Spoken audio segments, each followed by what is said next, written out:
enregistrer.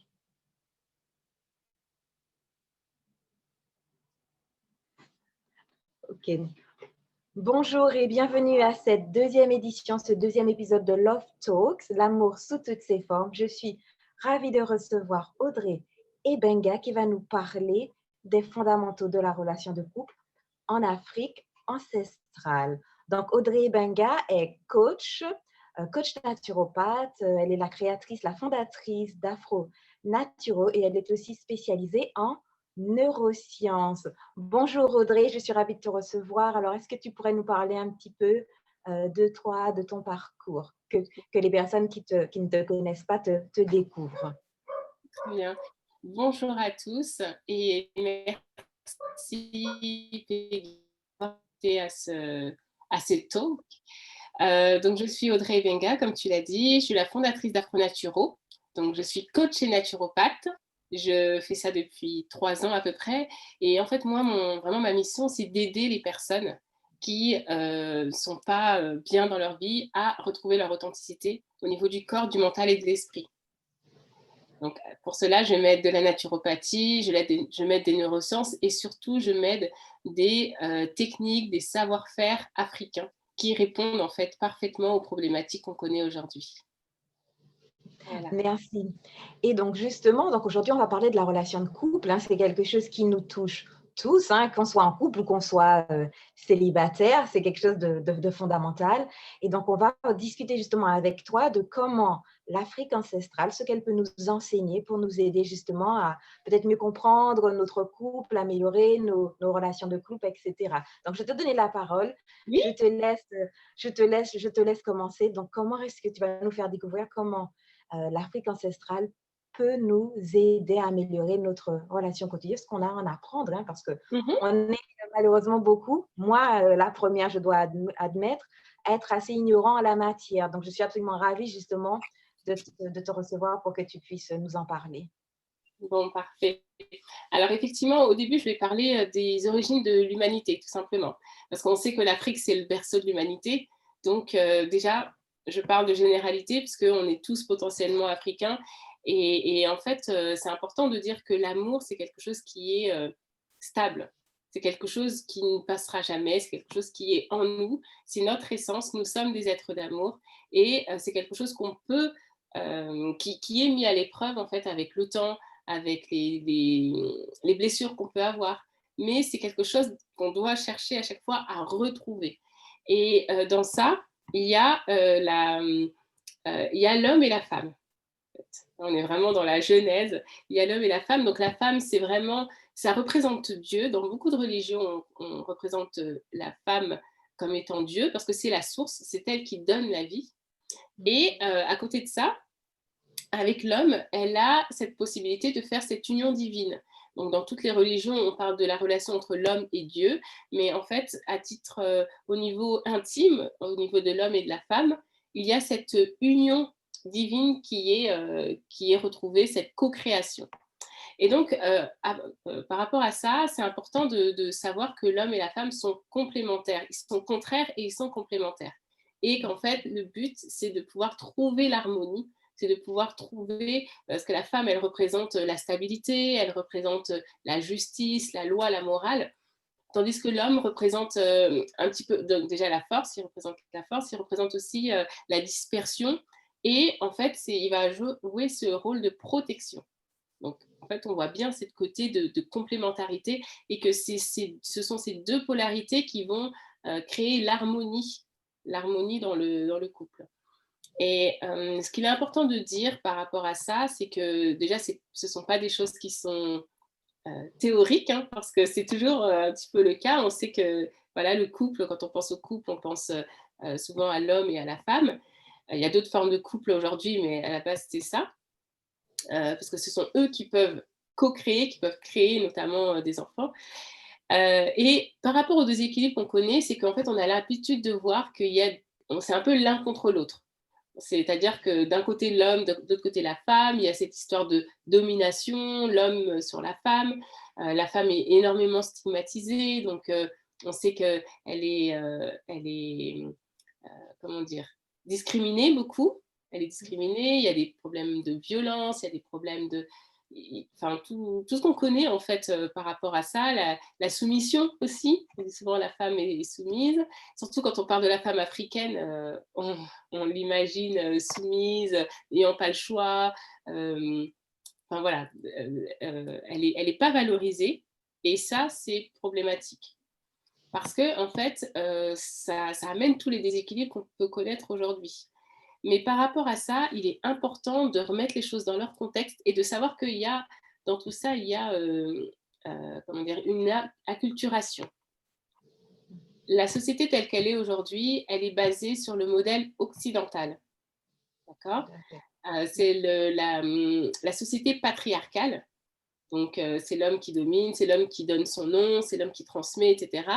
Et ça, c'est vraiment un regard extérieur. Et quand on regarde, en fait, comment ça se passait en Afrique avant, on se rend compte que aujourd'hui, l'amour est un petit peu rationalisé, pour revenir sur le thème de l'amour. L'amour est rationalisé, il faut aimer dans certains critères, on ne peut pas aimer tout le monde. Déjà, si moi je te dis que je t'aime, tu vas trouver ça bizarre. Si je suis en couple et que je dis à un autre homme que je l'aime, tout le monde va trouver ça bizarre. Il faut aller à la mairie pour formaliser tout ça. Et voilà, tout ça pour dire que l'amour est rationalisé, alors qu'à la base, l'amour, c'est quelque chose qui est immatériel et qui est abondant. Et donc, par rapport à ça, quand on revient sur comment dire, la culture africaine, les fondements de la culture africaine, il faut savoir que c'est basé sur 3 choses. La première chose, ce sont les valeurs. Les valeurs africaines, il y a des valeurs comme le respect dans le couple, très très important, le respect dans la famille, parce qu'on est dans le collectif.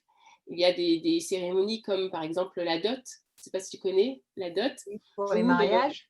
Voilà, c'est ça, pour les mariages, où en fait, la dot, c'est déjà une preuve de respect du gendre envers son beau-père pour lui montrer qu'il est capable de s'occuper de sa fille. Et le manque de respect en Afrique, c'est quelque chose qui est presque passible de mort, en fait. Donc, c'est vraiment très important de célébrer le couple, la relation de couple dans le mariage à travers le respect. Il y a aussi l'entraide, le partage, la solidarité, qui fait qu'en fait, on retrouve des notions comme la polygamie. En fait, il y a des hommes qui considèrent que la polygamie, c'est le fait de se dévouer, parce qu'il y a plus de femmes que d'hommes. Donc, on se dévoue pour que les femmes qui sont seules ne restent pas seules. Donc, vu comme ça, c'est gentil, on a envie de dire.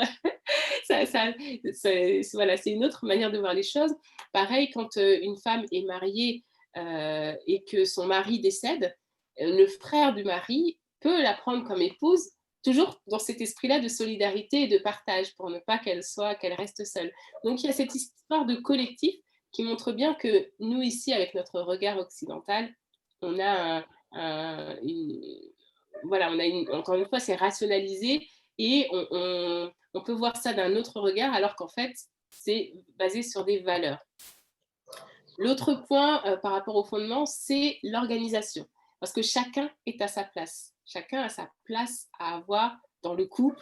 Chacun a son rôle par rapport à la physiologie.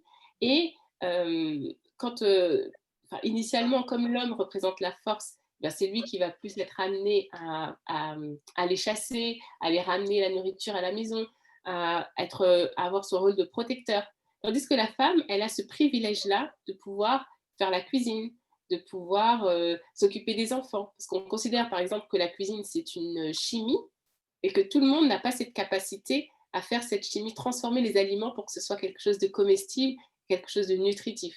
Donc du coup, voilà, la femme aussi, elle a ce rôle-là, cette faveur, ce privilège-là de pouvoir faire à manger. Et enfin, il y a tout ce qui est de l'ordre des codes. Donc les codes de société qui font que la femme, elle va, utiliser tous ces codes, donc les ornements, les codes de beauté, elle va mettre des bijoux autour de sa taille, etc. pour séduire l'homme. Elle va aussi utiliser la cuisine justement comme arme de séduction. Et en fait, ce sont toutes ces choses-là qu'elle utilise quand il y a des décisions à prendre, quand elle veut transmettre un message à son mari. Enfin, c'est cette intelligence, parce que c'est une forme d'intelligence, cette intelligence-là qui est à la base de la société africaine. Et on parle beaucoup aussi du matriarcat, parce que la seule chose qui est vérifiable par tous, c'est l'origine de la mère. Donc, on a dit tout à l'heure que la femme était considérée comme l'égale de Dieu, comme Dieu même. Donc, avant, les sociétés étaient matriarcales. La transmission se faisait par la mère. Parce qu'on considérait que comme en plus la femme était le socle, était le pilier, c'était vraiment elle qui était à la base de la société. Et par rapport à ça, euh, le patriarcat, est-ce que tu sais comment le patriarcat est arrivé dans nos sociétés? Non, pas du tout. Non. Alors, le patriarcat est arrivé. Alors, déjà, quand l'homme africain est parti de son continent, il est parti à l'extérieur, il est parti notamment en Europe. Et en Europe, il faisait très froid. Et comme l'homme représente la force, alors lui, il a pris les devants, c'est lui qui était plus mis en avant, puisque la femme était restée plutôt au chaud.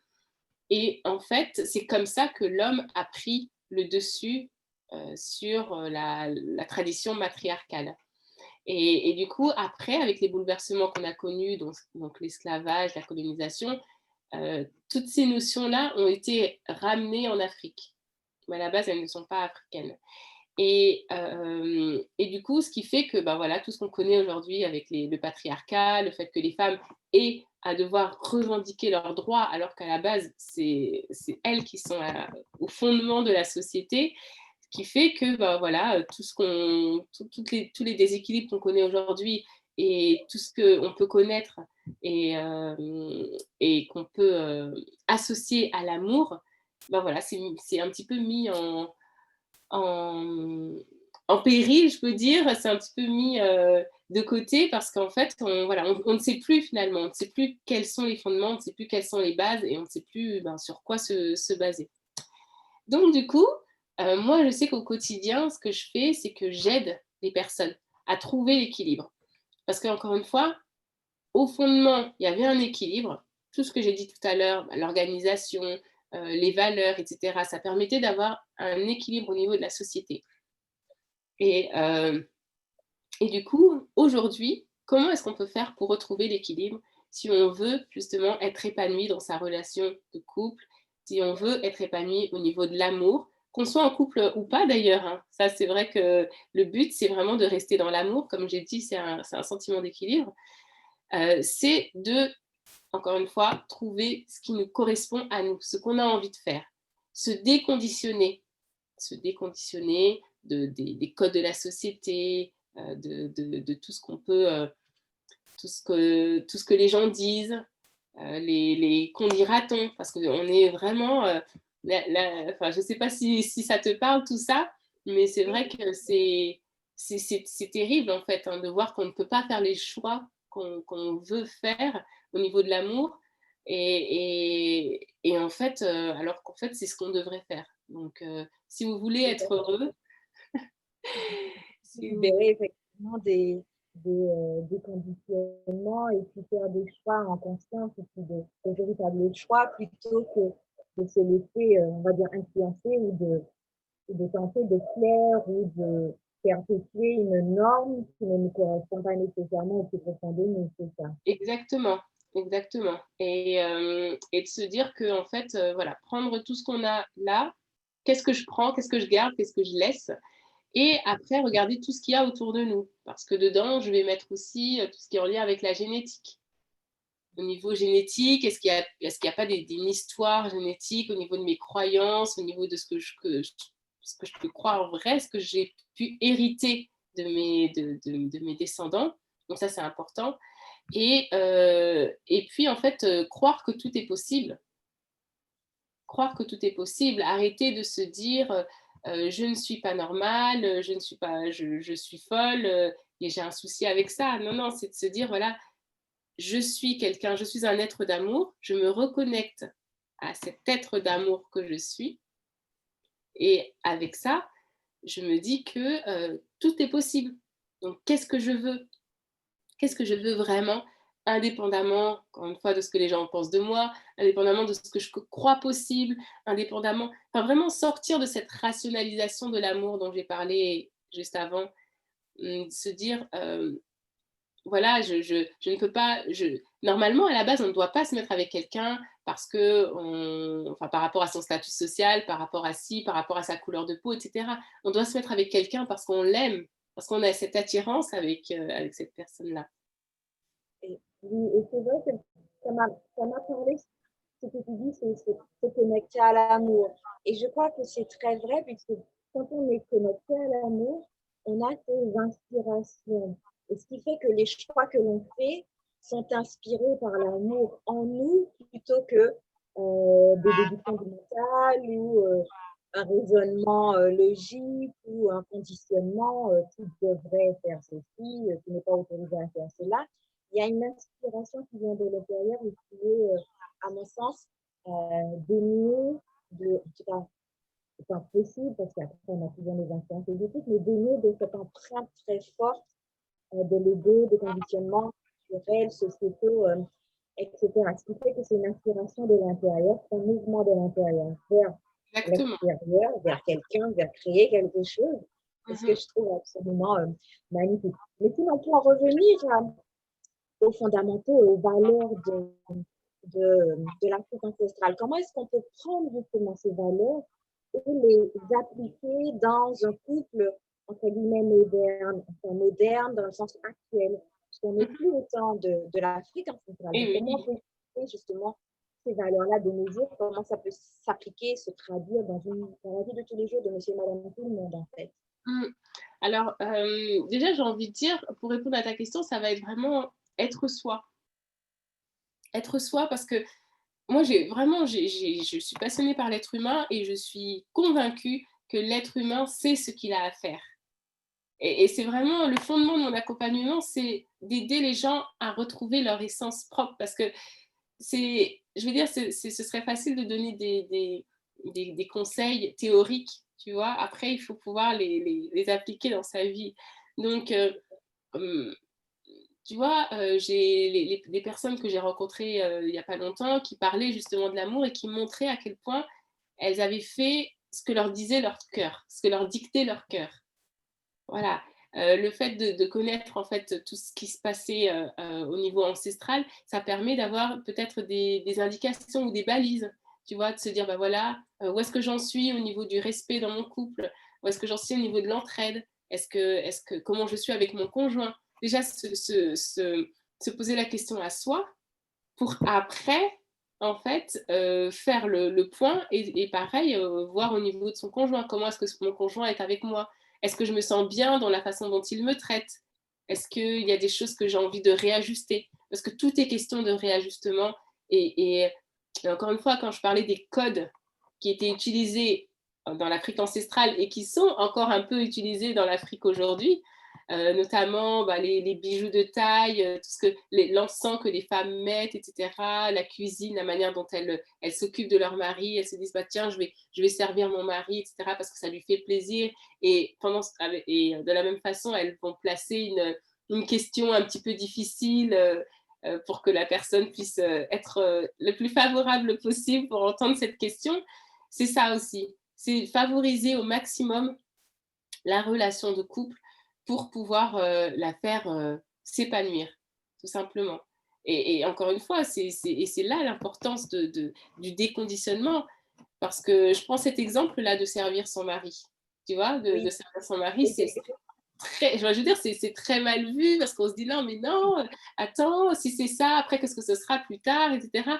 J'ai envie de dire, il y a jamais de problème. C'est toujours le rapport qu'on a à ce problème-là qui est problématique, en fait. C'est toujours le rapport qu'on a à cette chose-là. Et si, en fait, ton mari te dit, ah ben moi, en fait, non, ça m'intéresse pas du tout je sais pas moi, que tu m'amènes au restaurant ou que m'offres une montre ou un truc comme ça. Moi, ce que je veux, ce qui est important pour moi, c'est que tu me serves, c'est que j'aime bien que tu t'occupes de moi, etc. Eh ben, où est le problème, en fait? Où est le problème? Si on fait les choses par amour, si on fait les choses de manière spontanée, juste parce qu'on veut faire plaisir à l'autre, il n'y a pas de problème. Tu vois? oui, C'est parce ça qu'en le fait, truc. c'est vrai que dans la culture occidentale, enfin, pour beaucoup de femmes, enfin, femmes modernes, hein, c'est peut-être moins vrai pour nos grands-mères ou certaines de nos mères, ça dépend des de famille. Mais en tout cas, le fait de servir son partenaire, son mari, pour beaucoup de femmes, c'est presque vu comme étant dégradant, c'est exagéré, mais c'est quelque chose que les femmes, entre guillemets, soumises feraient et qu'une femme moderne ne ferait pas, en tout cas dans la perception des femmes modernes. Alors qu'en fait, c'est en train de nous dire que c'est une vraie. Enfin, il n'y a pas d'a priori à avoir sur cette notion de service. Et en fait, si ça vient naturellement et que ça vient qu'on le fait par amour, on peut servir.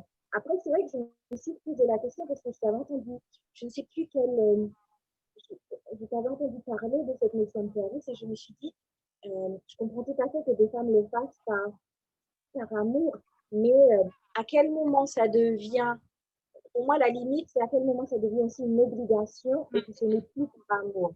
Parce que peut-être que pour certaines femmes, elles se sentent obligées de servir leur parce qu'elles ont pris l'habitude de le faire et que quelque part, elles se disent peut-être que c'est ce qui est attendu de moi. Et ce n'est plus fait dans un geste d'amour, mais c'est plus quelque part par obligation. Exactement. Ça aussi, la limite, c'est rester connecté à ce qui vit en nous et à cet amour qui vit en nous, ce qui fait qu'on fait toujours les choses par nous, pas nécessairement par obligation, parce qu'on pense qu'on va être, si on a l'habitude de servir son mari par amour, on va se dire que cette fois-ci, si je ne le fais pas, il ne va pas être content, ou parce que c'est circonstance. Et c'est ça aussi que je ne trouve pas très évident à mais c'est la chose régulièrement par amour et non pas par obligation. En fait. C'est ça, c'est rester connecté à cette vibration en soi. Oui, tout à fait. En fait, c'est vrai que c'est très intéressant ta question et c'était justement le sujet que je voulais aborder juste là, juste après. C'est-à-dire que, encore une fois, tout dépend bien sûr de ton éducation, de la manière dont tu as été éduqué. Moi, je sais que par exemple, c'est quelque chose, ça faisait pas partie de mes codes, tu vois, de servir son mari ou quoi que ce soit. Donc, tout dépend déjà de là d'où tu viens. Après, maintenant, aujourd'hui, là où tu es dans le présent, l'important, c'est d'être dans l'amour. Et quand on parle d'amour, ça, je ne l'ai pas précisé, mais ça, c'est très important, c'est même fondamental. Quand on parle d'amour, c'est d'abord l'amour de soi. L'amour de soi, donc tout ce que j'ai dit, l'amour de soi, le respect de soi, tout ça, en fait, qui est d'abord sur soi. Et la façon dont on va se respecter, c'est la façon dont les autres vont nous respecter. Tout à fait. Parce que c'est nous qui fixons les limites, c'est nous qui fixons le curseur, tu vois. Donc, du coup, dans le couple, effectivement, c'est ce que je disais tout à l'heure aussi, c'est important déjà de soit trouver sa place, trouver son rôle, et de définir aussi avec la personne quelle est sa place, quel est son rôle, et de mettre des limites, d'avoir une délimitation, tu vois. Comme moi, j'aime bien donner cette définition de la liberté, qui dit que la liberté de l'un commence là où celle de l'autre s'arrête. Donc voilà, ça c'est très très important dans le couple parce que sinon c'est pas équilibré. Sinon il y a un déséquilibre. Et tout en fait passe par l'équilibre, par l'harmonie. L'harmonie, c'est de se dire bah, voilà, moi je suis comme ça, toi tu es comme ça. Ben, en fait, on va trouver un juste milieu et c'est ça qui va créer cette harmonie. Donc ça c'est très important. Et du coup, moi, comme je te disais, j'ai pas grandi dans cet environnement où il fallait servir son mari. Et en fait, il se trouve que j'ai un mari qui aime ça, qui aime qu'on le serve. Alors au début, ça a été dur. Au début, c'était dur. Je me suis dit, oh là là là là là, mais qu'est-ce qui lui arrive? D'abord, je le sers, et puis après, qu'est-ce que ça va être? Et je me suis rendu compte que c'était très important pour lui. Encore une fois, plus important que, que le fait de sortir avec lui, d'aller au cinéma, des choses comme ça. Et donc, du coup, par exemple, dans une journée où je peux avoir plein de choses à faire, parce que dans le cadre de mon travail, des fois, j'ai des journées qui sont vraiment à 100 à l'heure, et ben, juste le fait que le midi, je prenne son assiette, que je le serve et que je lui donne, ben, en fait, c'est beau. Il dit, bon, vas-y, tu peux aller travailler, etc. Mais c'est ça et c'est tout. Donc, du coup, je me sens libre, je me sens, du coup, ça me fait plaisir de lui faire plaisir. C'est ça aussi. Le plaisir d'offrir, il est là. Tu vois?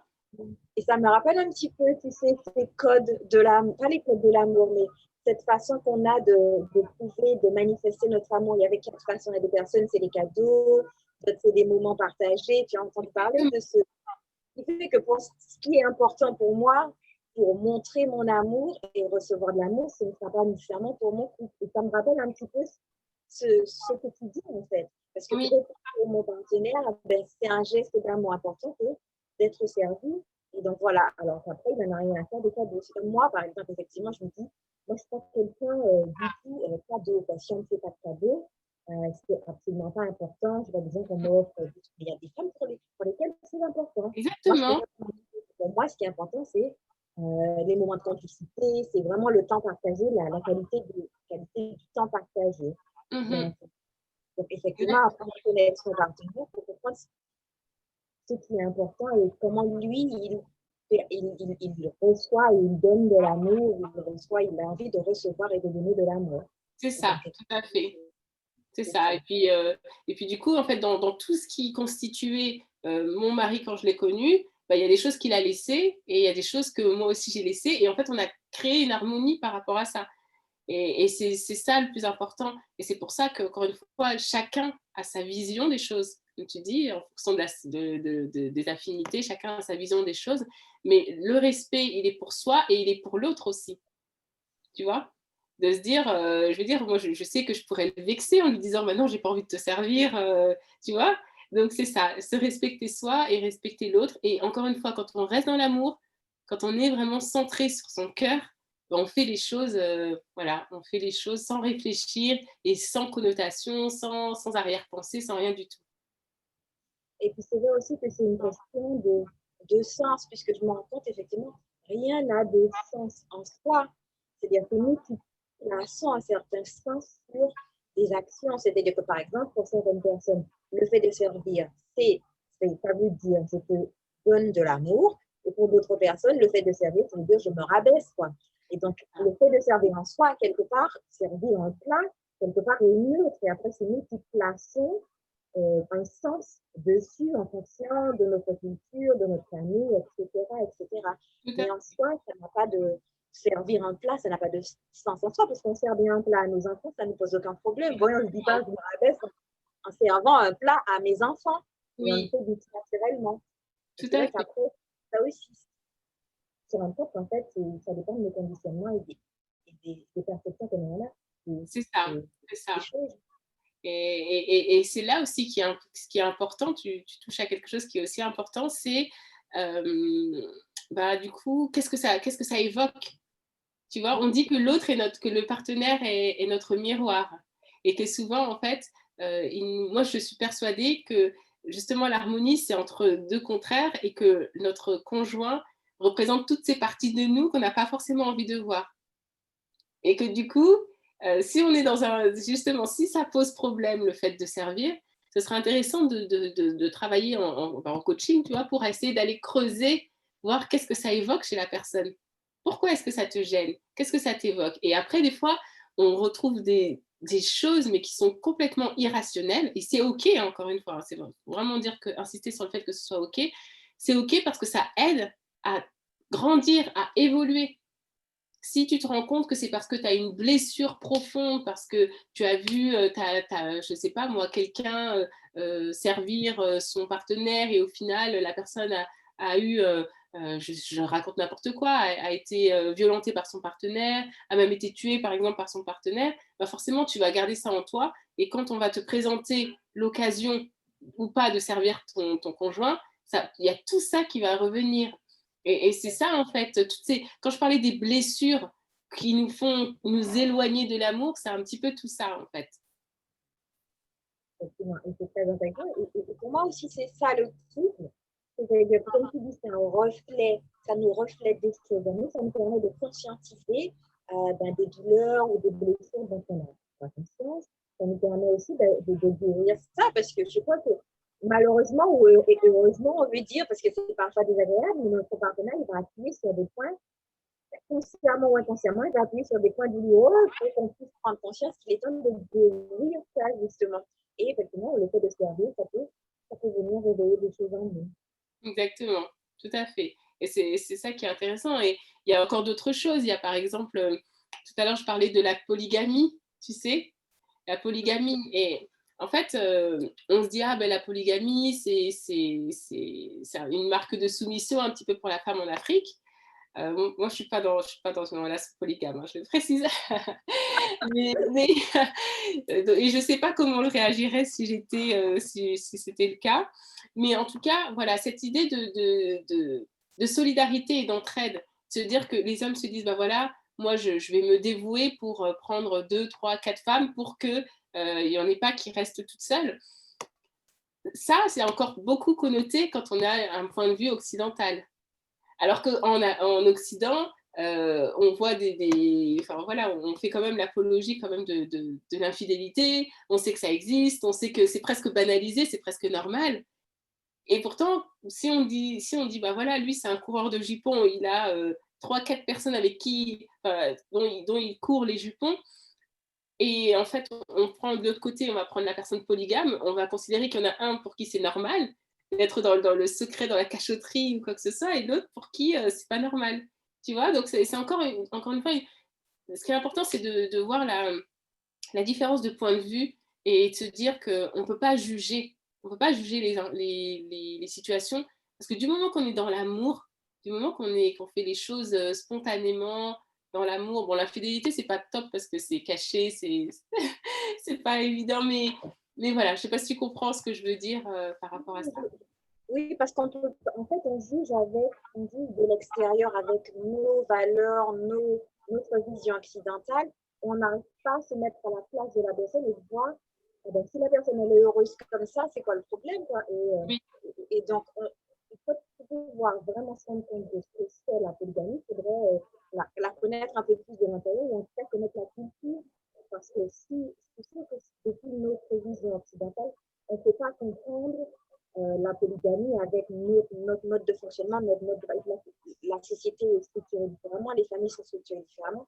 Il faut juste admettre que c'est différent de nous et qu'avec notre règles de mesure ou nos références occidentales, on ne peut pas comprendre ça. Ça va pas rentrer, ça va pas rentrer dans notre monde. Donc, il faut juste admettre que c'est comme ça qu'il fonctionne et qu'il reste avec amour et bienveillance. Moi, c'est ça, avoir de la bienveillance pour les gens. Et si les gens ils sont heureux comme ça et que ça fonctionne pour eux, c'est pas le problème, quoi. mais c'est ça, c'est exactement ça, parce qu'effectivement, pourquoi est-ce que je dis que la culture africaine a beaucoup de choses à nous apprendre? C'est qu'au final, quand on regarde aujourd'hui nos sociétés, on n'est pas si heureux que ça, en fait. On n'est pas si heureux que ça. Il y a beaucoup de personnes, il y a un couple sur deux qui se sépare. Enfin, tu vois, il y a toutes ces choses-là. Et on se dit, mais pourquoi enfin, on a ce regard extérieur occidental sur les sociétés africaines, ancestrales, mais qu'est-ce qui fait que eux là-bas, bah, ils sont bien en fait, ils vivent en harmonie, tout va bien, on voit la femme, elle est là, les femmes, elles font à manger, elles font ci, elles font ça, elles sont là, elles rigolent entre elles, elles sont heureuses. Et qui sommes-nous pour pouvoir dire que c'est bien ou pas? Je ne dis pas qu'il faut faire exactement comme elles font, mais c'est juste que se dire qu'est-ce qu'il y a derrière. Et c'est là où je mets en avant les valeurs, donc le respect, etc. L'organisation, si tu sais que il y a des choses qui te vont dans telle ou telle manière de faire. Si tu as envie de faire quelque chose spontanément, mais fais-le. Fais-le et ne sois pas en fait derrière les codes soi-disant de la société parce que ton bonheur dépend de l'amour. En fait, ton bonheur dépend de la manière dont tu vas faire des choses pour toi, pour te faire plaisir à toi et pour faire plaisir à ton partenaire. Oui, c'est ça. C'est essayer de se déconditionner et puis de vraiment laisser l'amour nous inspirer nos actions au quotidien. Autant que possible parce qu'on a de toute façon un ego qui va jouer les troubles faits toujours, mais voilà, en tout cas, grandir en amour de soi, grandir dans l'expression de cet amour au quotidien et puis laisser ça nous révéler aussi ce qui a besoin d'être guéri en nous et puis pour que justement l'amour puisse se déployer parce que je crois que fondamentalement on est amour et que en fait plus l'ego diminue, plus il laisse de la place pour que l'amour s'exprime C'est et ça. c'est ça.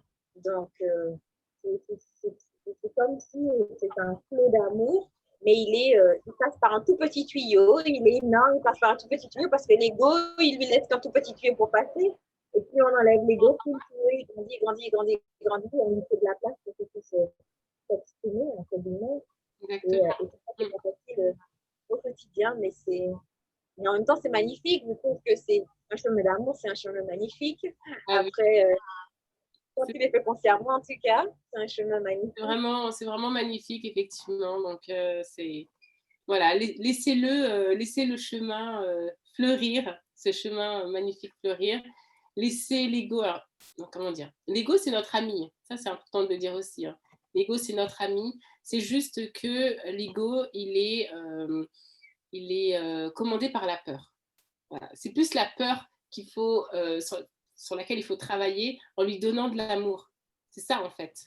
Pour moi, l'amour et la peur, c'est vraiment antinomique. Donc, rester dans l'amour pour diminuer la peur et faire les choses de manière spontanée. Donc, au quotidien, comment est-ce qu'on fait? Ben voilà, on se pose des questions.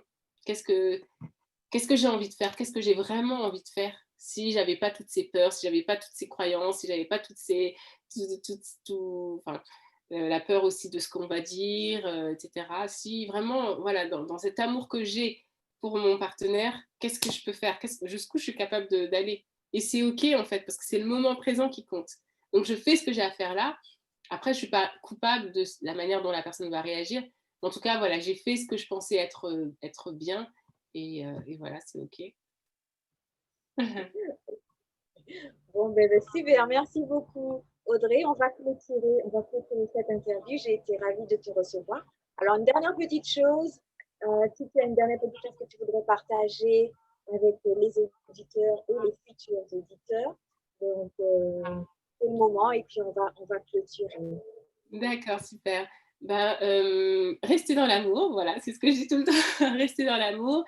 Moi, tout ça, en fait, tout ce que j'ai partagé, j'en parle beaucoup dans mon livre, en fait, qui permet aux personnes ce livre a vraiment été fait pour aider les personnes, pour leur transmettre tout ce que moi j'ai appris, parce que ce sont des choses qui m'ont vraiment beaucoup aidé pour moi à titre personnel, pour en savoir plus sur mes racines, sur qui je suis vraiment. Et puis surtout, n'hésitez pas à vous faire aider s'il y a besoin, parce que parfois, en fait, on a l'impression qu'on est dans une impasse, mais non, il faut justement laisser l'amour foisonner. Donc, du coup, n'hésitez pas à en parler autour de vous et à continuer à rester dans l'amour. Voilà. Super, merci beaucoup Audrey. J'étais ravie de te recevoir. Et puis, donc, allez visiter le site d'Audrey qui est afronaturo.com, c'est ça? Voilà, exactement. Et tu es aussi sur Instagram et Facebook pour les personnes qui veulent te Donc, suivre. Et puis oui, le livre, on peut le commander en oui, ligne, je suppose. exactement. Sur mon site, tout est indiqué. Donc, ce sera avec plaisir. Et puis après, plus si affinité avec le coaching, l'accompagnement. Voilà. D'accord. Bon, super. Merci beaucoup, Audrey. Merci à toi. À bientôt. À bientôt. Attends, j'arrête l'enregistrement.